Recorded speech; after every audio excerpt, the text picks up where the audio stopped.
Opa, tá. Boa tarde.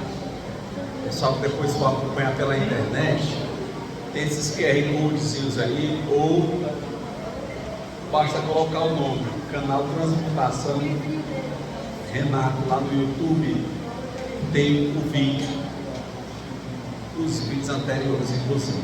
Bom, Evangelho segundo o Espiritismo, capítulo 10. Bem-aventurados aqueles que são misericordiosos. E tem 9, o argueiro e a trave no olho. Mateus capítulo 7, versículos 3, 4 e 5. Esse evangelho, o argueiro e a trave no olho, e começa com essas perguntas. Uma primeira pergunta que Mateus transcreve, que Jesus falou: por que vedes um argueiro no olho do vosso irmão, vós que não vedes uma trave no vosso olho? Ou, como é que você pode dizer ao seu irmão: deixa eu tirar um argueiro do vosso olho, vós que tendes uma trave no vosso? Eu lembrei um dia, escutando uma prima falando com a minha irmã, e ela dizia assim: tu sabe, né, mulher, eu sei de tudo, contando da conduta de outra pessoa e dizendo que tinha dado muitos conselhos. Ela disse: tu sabe, né, mulher, eu sei de tudo, eu não faço é fazer, mas conselho eu sei dar, e os meus conselhos são certos. E veio essa pergunta, né? Como é que eu posso me habilitar a um conselho que eu mesmo não sou capaz de seguir?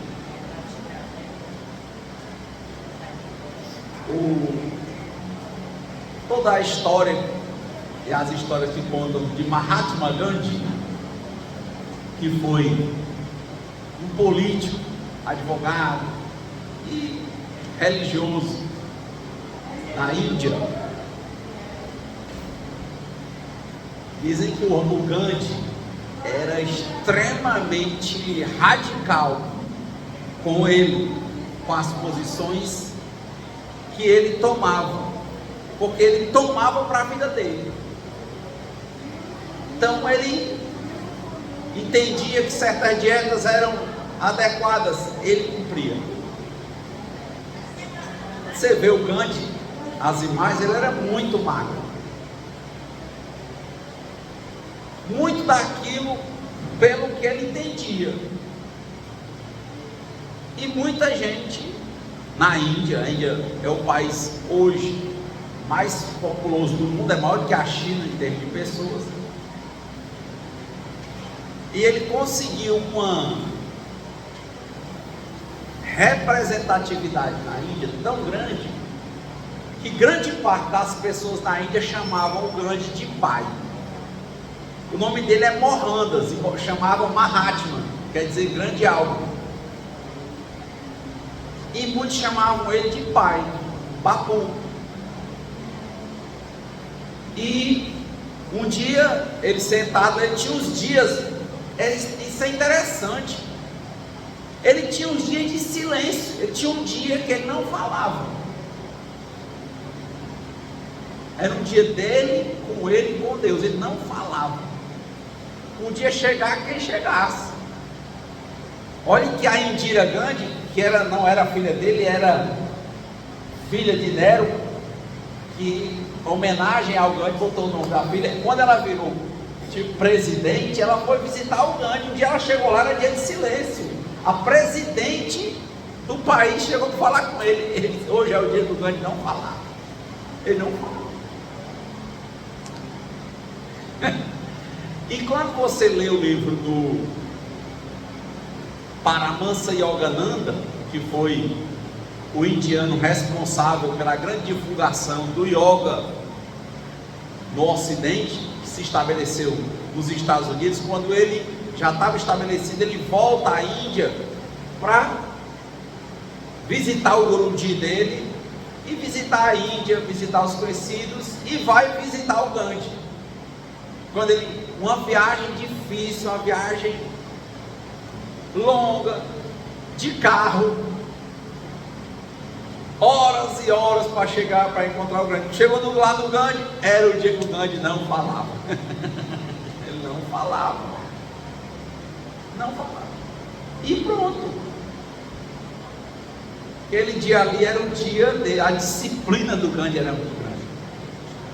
Era o dia do silêncio.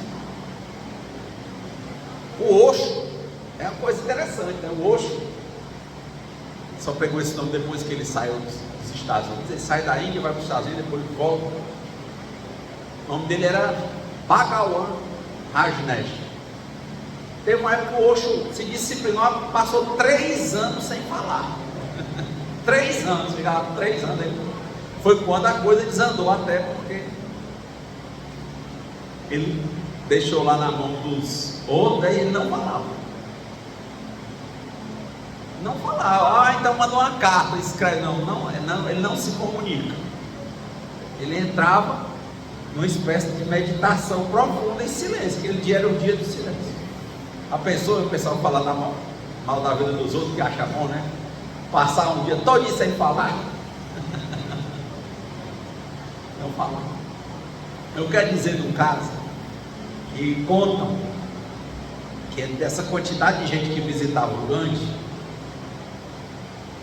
um dia uma mulher pegou uma fila que passou o dia inteiro na fila para conseguir falar com ele, ela e o filho. Quando chegou na frente do Gandhi, o dia inteiro na fila, perguntou: Gandhi, eu posso pedir que o senhor dê um conselho para o meu filho? Ele disse: diga para o meu filho que comer açúcar não é bom. O menino era viciado em comer açúcar era puro. Diga para ele que comer açúcar não é bom. Aí o Gandhi olhou para ela e disse assim: faça o seguinte, vem amanhã. Aí a mulher, poxa, passei o dia todinho esperando, pensando que o Gandhi era respeitado, ele ia dar o conselho ao meu filho, era só isso. E pronto, aí ele vai e manda eu vir amanhã, pegar a fila de novo, para falar com ele. Mas tá bom, não disse mais nada, vem amanhã que eu lhe respondo. Aí ela passou o dia todo na fila de novo, no outro dia. Ele não preteria pessoas, ele vinha a fila e tá. Ela chegou no final do dia: Gandhi, diga para o meu filho que não é bom comer açúcar. Aí o Gandhi olhou e disse: é, meu filho, não é bom comer açúcar. Aí ela disse: e o que é que o senhor tem a dizer a mais? Nada, não é bom comer açúcar. E por que isso era tão pouca coisa para dizer? O senhor não disse ontem? Ele disse: porque até ontem eu comi açúcar.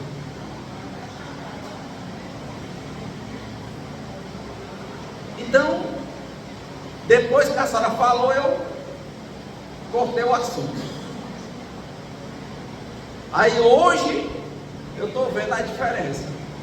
E é o que eu posso dizer para a senhora: o menino não come açúcar não.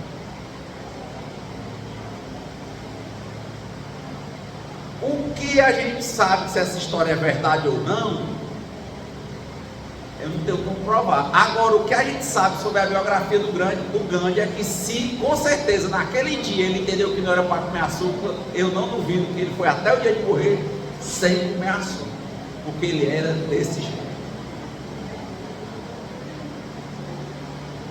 Isso é interessante. Nos Anônimos tem os 7 lemas. E um dos lemas mais interessantes é: viva e deixe viver. Eu não posso mudar você,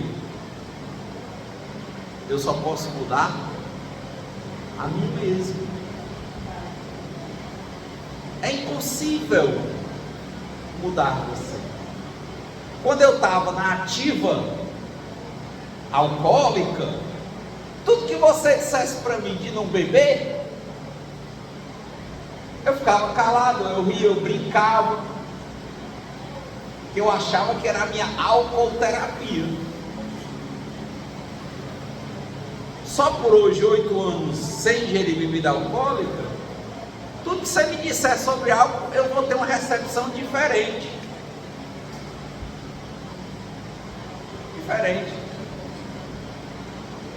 Quanta gente eu já vi nesse período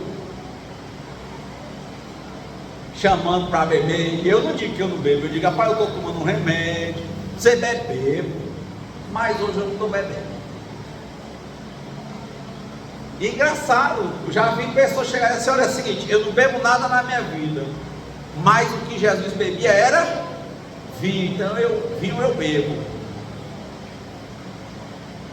O que eu posso dizer? Nada. Dizia o Raul Seixas, faz o que tu queres, pois é tudo da lei. Pronto. Agora, eu não posso. Aí foi engraçado, viu? Porque eu fui, só por hoje, né? Mas eu tive a oportunidade de ir a Caná da Galileia. Caná da Galileia foi o lugar onde Jesus fez o primeiro milagre, não foi isso? Qual foi o primeiro milagre? Transformou água em vinho. Quando você chega em Caná na Galileia, faz lama de gente te oferecendo vinho de Caná, porque esse é sagrado. Como é que a pessoa vem lá do Ocidente para o Oriente, para Caná da Galileia, e não vai beber? Tem que todo mundo dando prova para ver se a pessoa leva vinho para casa, para beber, para dar de presente, para abençoar a casa. Eu olhei, disse, rapaz, infelizmente eu estou tomando remédio, não posso beber. Mas rapaz, tu vai para Caná da Galileia e não bebe vinho? Pois é. Eu já cheguei há 3 anos e ainda não me fez falta esse vinho que eu não tomei, sem nenhum problema com relação às pessoas que quiseram. Mas eu tenho que olhar para mim e dizer o que é que eu posso e o que é que eu não posso. Então você quer dizer que você é melhor do que Jesus? É porque Jesus bebia vinho? Eu disse, essa conversa aí eu passei 25 anos dizendo, eu sei como é. Quando a gente está com vontade de beber, meu filho, diz qualquer coisa. Não tenho nada contra Jesus. Agora de novo, ele bebeu, pode ter bebido, não sei, mas eu, só por hoje eu não quero.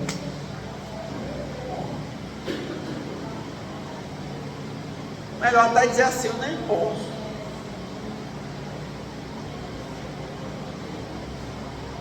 E pronto.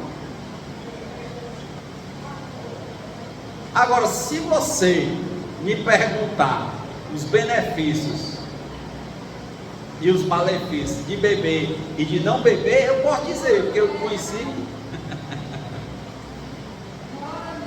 Mas não convém. Não convém, porque cada um no seu próprio tempo, cada um no seu próprio tempo. Isso é interessante, porque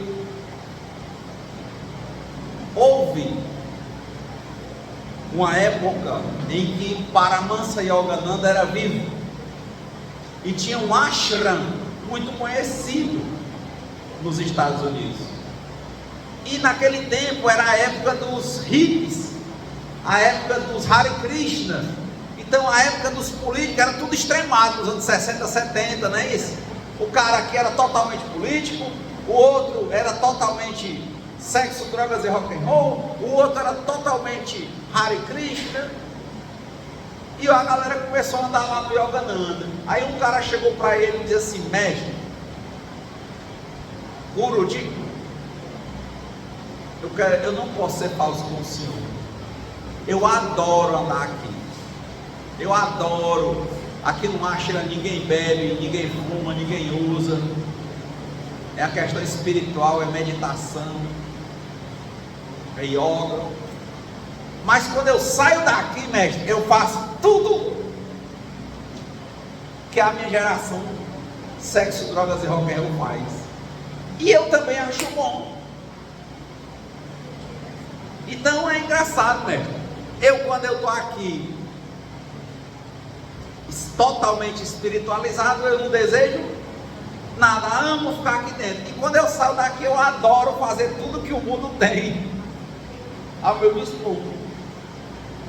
Então, como eu aqui lhe ajudo e tudo, para não queimar seu filme, eu estou lhe dizendo quem é que eu sou. Eu sou esse cara que aqui dentro eu sou 100% espiritualizado, e lá fora eu sou 100% sexo, drogas e rock and roll. E gosto de ser as duas coisas, mestre. Então eu estou lhe dizendo porque eu acho que o senhor não vai me querer. Eu não quero ser falso aqui.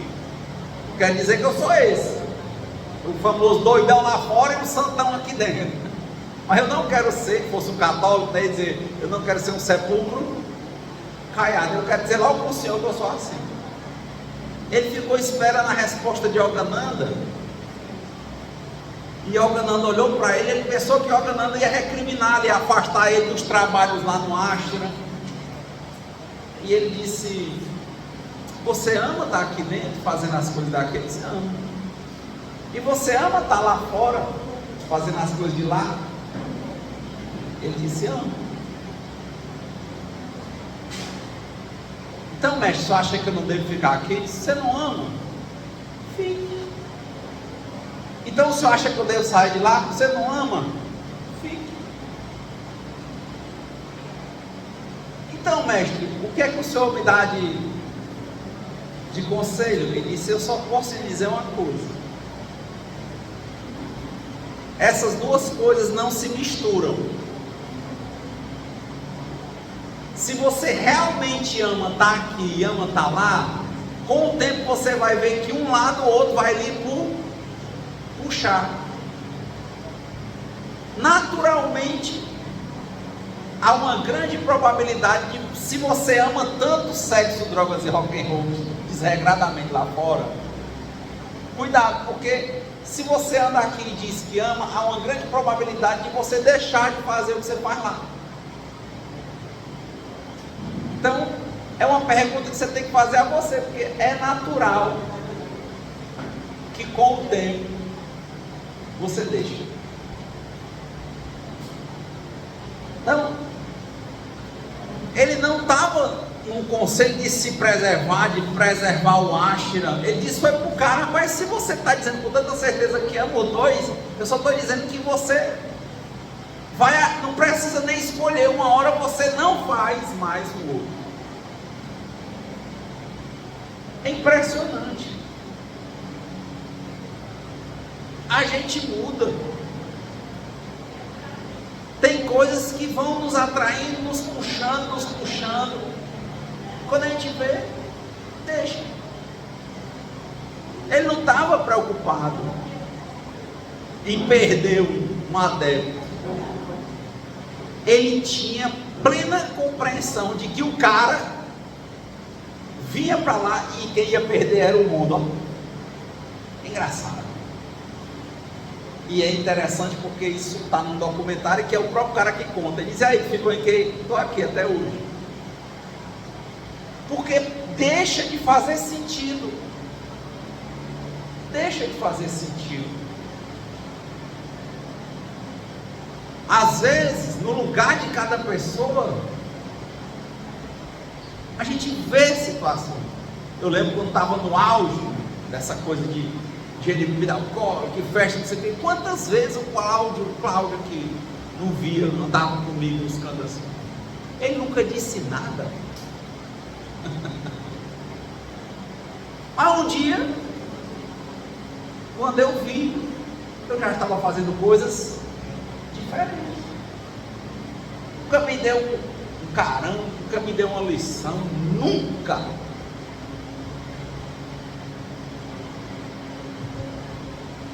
Nuquinha.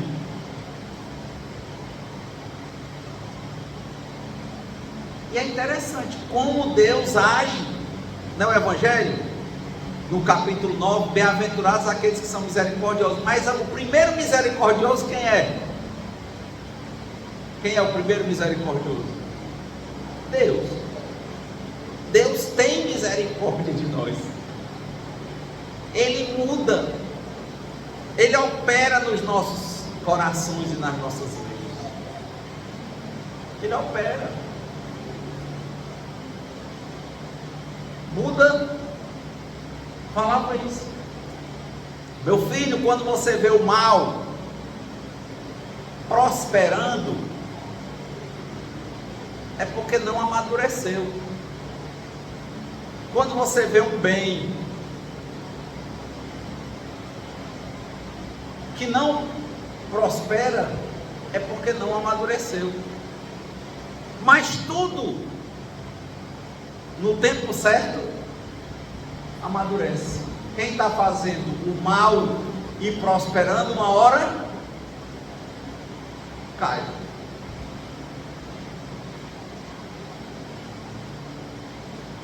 Não sabe como nem porquê, cai. É um fogo, é um raio.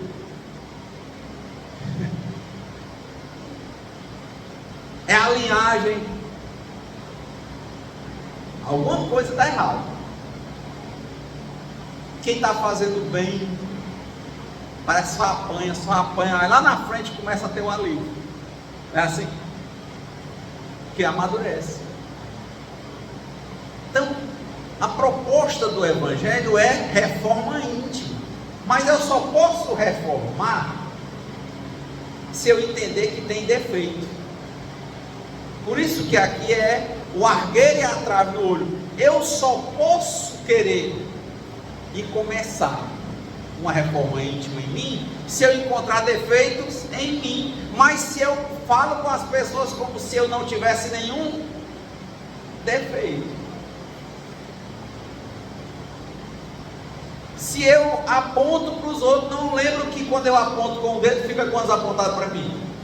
Fica 3.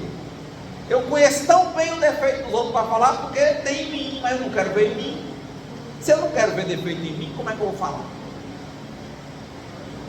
Muitas vezes chegaram para mim, pessoas disseram assim: Renato, você se expõe muito, você fala da sua vida, fala que faz isso, fala de bebida, fala não sei. Sim, mas se aqui está todo mundo com defeito para tentar a reforma íntima, como é que a pessoa que fala vai mostrar para vocês que não tem, nem nunca teve defeito? Não é um homem, é um Deus. Só que Deus só existe quantos? Um. Quem é essa pessoa que não tem defeito?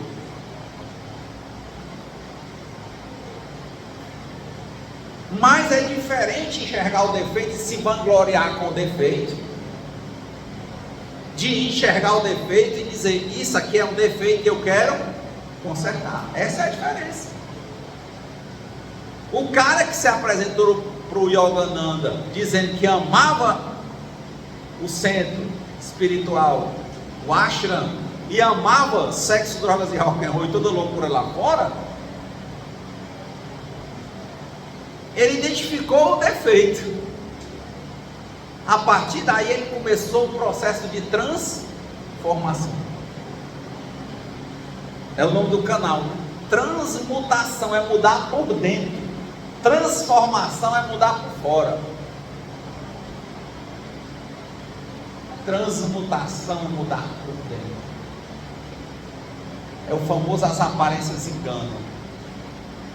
Muito cara que eu conheço que diz que não bebe, mas escondido bebe. Muitas vezes eu digo: bebo, mas não posso hoje porque eu estou tomando um remédio. Mas na prática, há 8 anos só por hoje eu não bebo. É uma coisa muito sua com Deus. mas você tem que ver os seus limites. É isso que o Evangelho está dizendo. Como é que você come açúcar e vai dizer que os outros não comem? Como é que você não controla a sua boca e vai falar que os outros controlam deles? Como é que você não faz exercício, sabe que é bom e reclama dos outros que não fazem? Como é que você, pai e mãe, não lê e quer impor que os filhos estudem? Tem muitas formas de ler. Minha mãe, ela sempre teve dificuldade de visão. Ela é albina, já nasce com problema de visão. Mas ela assim ainda se graduou e tal. E ela disse: eu não leio assim porque eu tenho muita dificuldade de ler. Mas é impressionante, quando começou esse negócio de celular, ela fica só escutando e procurando audiolivros e coisas que vão ser interessantes. Ela não fica vendo besteira. Vez por outra está lá, ela mudando as coisas, ela costura, aprende isso, aprende aquilo. Ela é uma forma de ler, é uma forma de estudar. Ela está mostrando o quê? Que ela estuda, que ela faz coisas úteis. Então, por vezes, você fazendo, você não precisa nem mandar o outro fazer, porque o outro está vendo o que é que você faz. É o famoso exemplo que arrasta. É o exemplo que arrasta. É muito interessante. Muito pai e muita mãe que poderia gastar mais tempo se aprimorando em várias coisas, que reclama do filho, que o filho não está fazendo nada, mas ele não faz. Ou não existe? De novo, eu não posso viver a vida do outro, eu não posso mudar o outro, nem meu filho, mas eu posso aplicar na minha vida, e em aplicando a minha vida, pode ser que isso valha muito mais do que várias palavras, brigas ou conselhos para o meu filho. Você faça como você quiser, mas eu quero dizer o seguinte: eu faço. Ou eu não preciso dizer, ele veio fazer.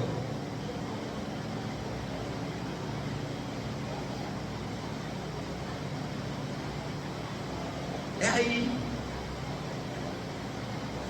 o ponto. O que você está fazendo com a sua vida? Como é que você está se cuidando? Como é que você está administrando o que Deus lhe deu por misericórdia? Porque merecer profundamente ser pessoa boa mesmo, nesse mundo eu acho que ninguém é.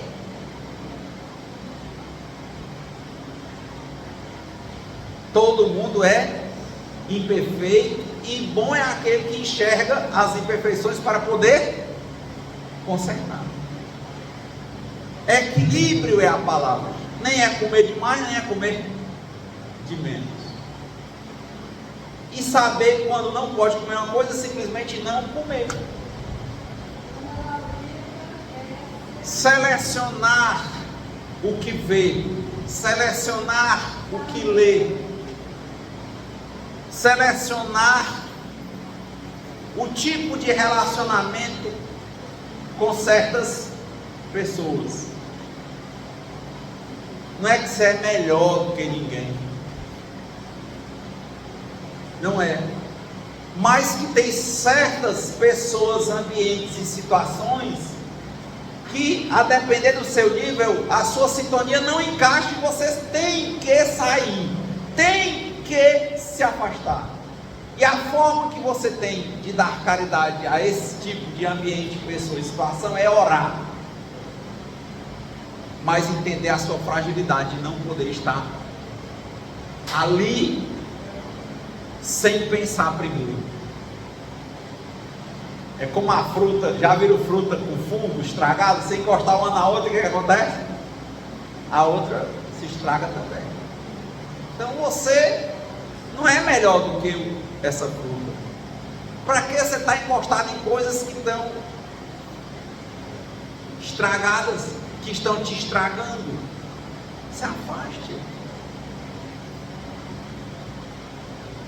Se afaste. Olhar pessoas, ambientes e situações. É o jeito. Ah, mas aquela pessoa é mesmo. Não, você não está intrigado de irmão, nem de pai, nem de mãe. Você, de novo, você vai ter que pensar como é o tipo de relacionamento que você vai ter. Às vezes não precisa de um contato tão profundo, de modo que lhe coloque em risco. Não é cortar contato, não é se entregar e partir o dedinho. Não é. Mas pensar a forma de relacionamento que dá certo. O famoso compreender e escolher todo dia. Quer subir, vamos. Quer subir, vamos. Junto. Quer descer, vai. Só. Meu filho, a mamãe lhe ama. Deixe essas drogas. Deixe essa bebida demais. Vá trabalhar. Mãe, eu não quero. Ó, portinha da rua. Servente da casa. É de maior já. Mas mãe, quer melhorar de novo? Vamos. Junto. Quer se estragar? Você deixa de ser filho? Não. Eu estou aqui de porta aberta para quem quer subir. Você não precisa ter sucesso, mas você precisa trabalhar no sentido de melhorar. Empenho, vontade, trabalho. Eu não estou querendo que você já tenha um merecimento, mas você seja uma pessoa que busca a dignidade.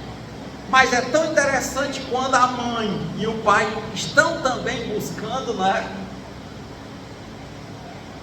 Quantos depoimentos a gente vê de mães evangélicas, ou muito católicas, que ela direto ali, um dia o filho vai e se converte, que a mãe estava lá, mas o cara está em ambientes, situações e com pessoas tóxicas. Aí chega em casa, as pessoas que reclamam dele também estão em ambientes com pessoas e em situações tóxicas. De novo, seja você a mudança que você quer ver no mundo. Faça o possível, como disse o Chico Xavier. Dou. Aí você diz, dê, né? Eu digo para você, dê. Aí ele, dou aos outros o direito de serem como quiserem, mas eu tenho o dever de ser melhor do que eu mesmo a cada dia, sem ter a pretensão de ser melhor do que ninguém. Seguinte, cara, não de novo quer descer? Tchau. Quer subir? Bora.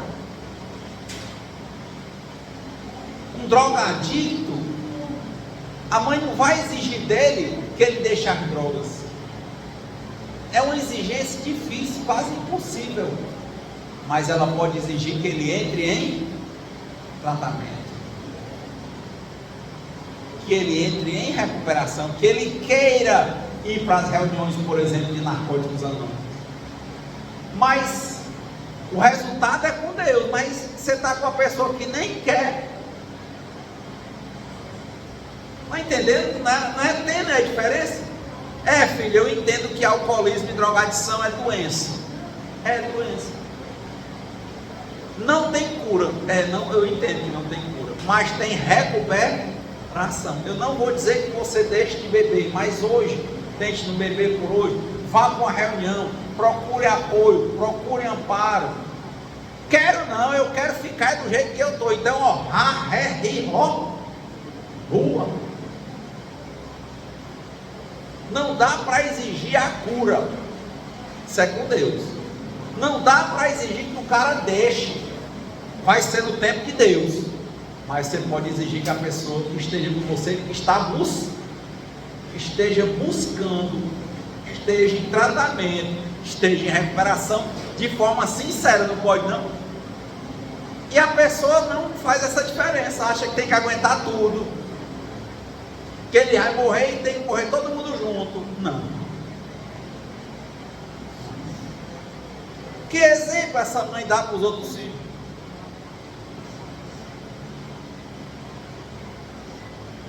Né? Entende? Filho, você entrou num caminho ruim. Vamos voltar. Vamos começar o tratamento. Ou não é desse jeito que acontece? Tem gente que você vê que quer se recuperar. E tem gente que faz frescar com a sua cara e diz que não quer que você está abestado. Não é não? Não é assim? Esse daí, tchau. Para sempre não. Até quando ele quiser. Venha por mérito. Procure recuperação e venha. Não quero, então não, o seu lugar não é aqui. Te amo, vou sentir falta, vou me preocupar, mas teu lugar não é mais aqui dentro de casa. Que é outra atitude de autocuidado. Que cuidado é que você está tendo? Quantos casos agora de mães e pais aceitar que o filho bate em mãe, bate em pai? Não tem isso agora? Não. Você está aqui dentro, você é meu filho, você tem que me respeitar, meu filho. Mas é o patrão. Bora.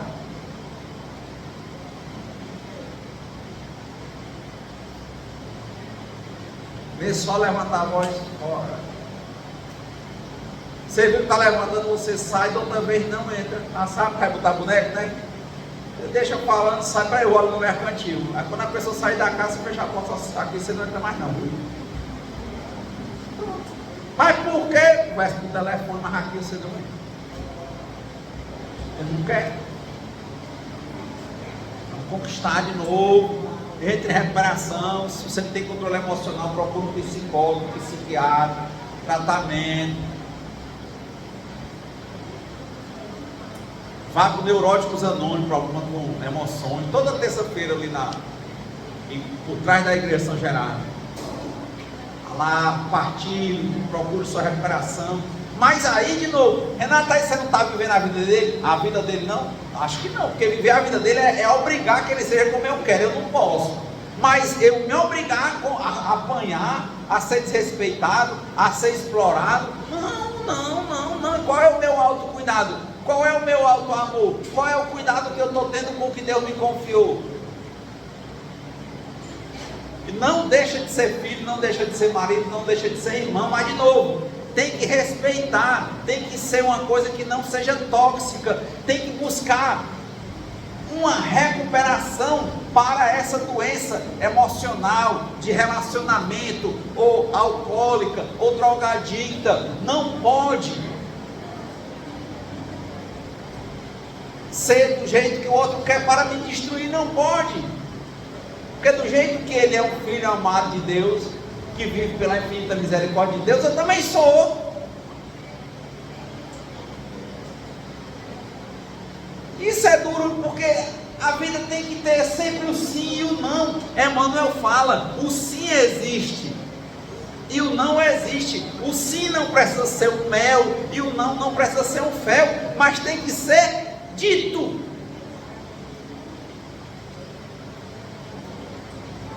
A grande abertura é ter o coração e a mente aberta para quando a pessoa entrar em recuperação de verdade, você entrar num trabalho sincero de perdão. Mas não pode topar tudo, nem por dinheiro, ainda mais dessa. Não pode. Isso é difícil. Amar e saber ver os limites que tem. Quem se limita tem maior capacidade de limitar o desvio do outro, um para si.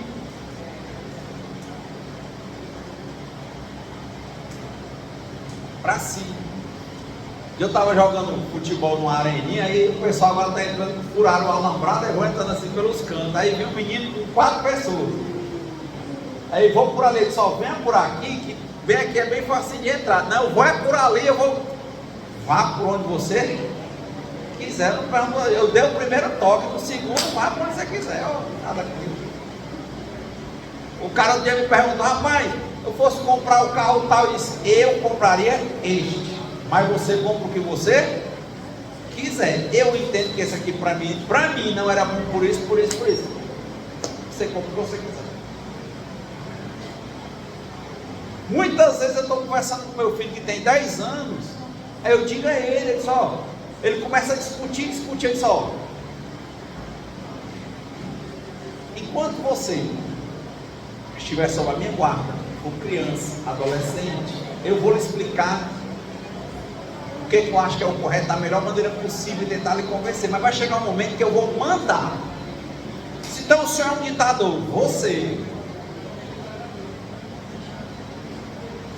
e eu não vou lhe explicar por que é, porque eu vou dizer para você só assim, porque eu quero, e pronto. E quando você conquistar a sua liberdade, aí você vai fazer o que você quer, tá? Briga besteira, assim, vai escovar o dente. O que eu estou mandando agora é agora, sabe que agora para tudo, e vai lá agora, mas não tem mais, vai lá agora.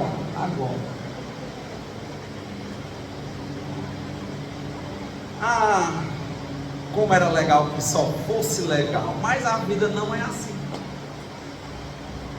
não é. A vida tem dualidade. Eu estava dizendo, o que eu faço é rir. Eu estava andando no patinete todo feliz, né, Nando? Aí quebrei o ombro. Aí lá vai, quebra o ombro. Aí comecei, aí passa 60 dias imobilizado. Aí fragiliza o braço, aí começa a fisioterapia. Depois começa o pilates. Quando eu estava ficando bom do ombro, esse negócio de cantar, aí começou crise de alergia. E a garganta, e não sei o que, querendo cantar e alergia. Quando eu fiquei com a alergia, apareceu um furão bem aqui nesse braço aqui. Eu estava rindo ontem, aparece uma coisa, aparece outra, a gente vai levando. Não pode ser confortável demais. Meu pai hoje está no hospital, dando uma aula aí, né? Mais de 8 anos, sem discernimento, muito bem tratado, mas sem andar, vez por outra uma bactéria nova que aparece, é uma coisa, se eu digo, se eu mais novo, 40 e tantos anos, é só aparecendo coisa.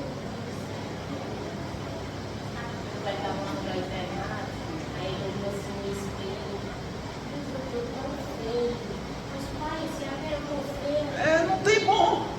A vida tem dualidade, não vai ser só gostoso, não vai, e nada.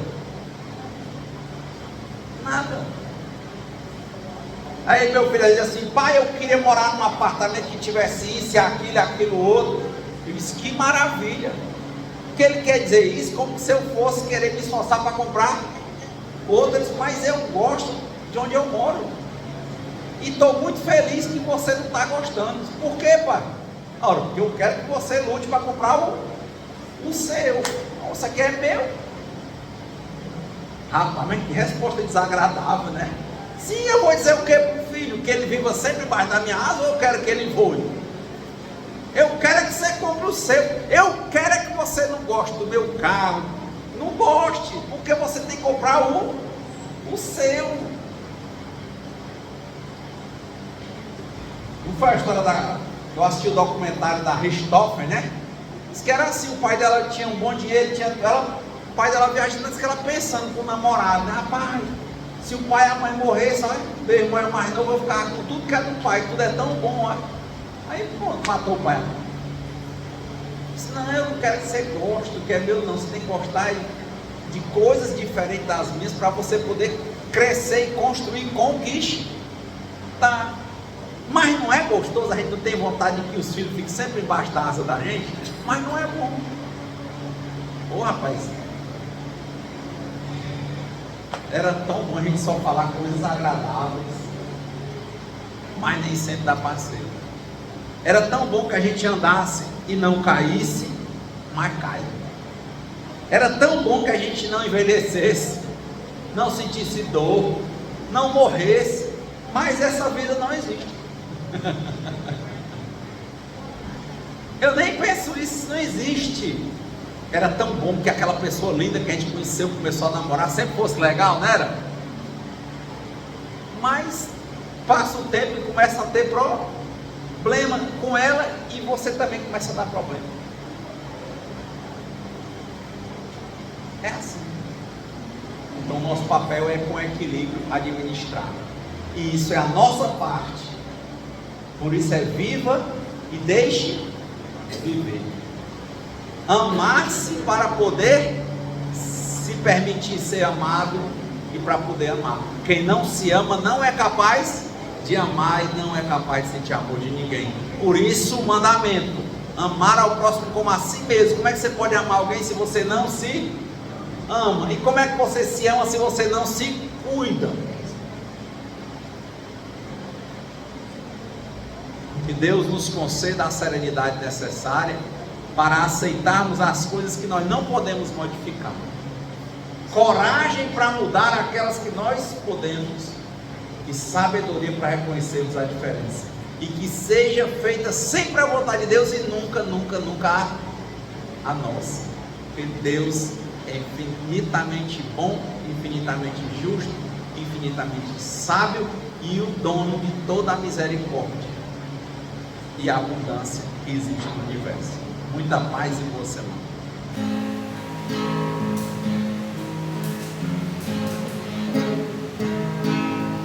Quem espera que a vida seja feita de ilusão, pode até ficar maluco ou morrer na solidão. É preciso ter cuidado pra mais tarde não sofrer. É preciso saber viver. Toda pedra do caminho você deve retirar. Uma flor que tem espinho você pode se arranhar. Se o bem e o mal existem, você pode escolher. É preciso saber viver. É preciso saber viver. É preciso saber viver. É preciso saber viver. Saber viver.